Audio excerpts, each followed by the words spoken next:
তোমার অভ্যাসে কোনোদিনও পাল্টাইবো না। কতগুলা ফোন দিচ্ছে আমি, তুমি ফোন ধরো না কেন? এক হাতে খাবার দিল আর এক হাতে কলসি, কেমনে ফোনটা ধরি কো? কি সুন্দর করে সাজো, টাকা না দেই মাখো, কিসের জানি কমতি, ওর শ্বাসটা পরিপূর্ণ হয় না।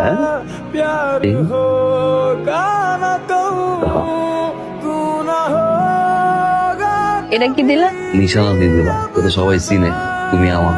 নিশানা যতই দাও, ডাকলে তার খুঁজে পাই না। দেখবা অন্য কেউ ঠিকই লেসিলিক্স। যত দূরে লই যাক না কেন, তাই না আবার কাছে লই যাবো।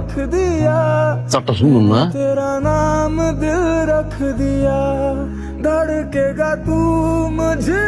এবার ঠিকঠাক কপালে চাপ দিয়ে দিলাম। তোমারে জেলেকা ফোন দিতেছিলাম, আব্বা তো বাড়িতে ঘটক আনছে, পাত্র দেওয়ানো লেগে। ঘটক ডাকছে, বিয়া দিয়ে দেয় নাই, আমি আছি না। সম্বন্ধটা পাকা হইলে স্বস্তি পায়।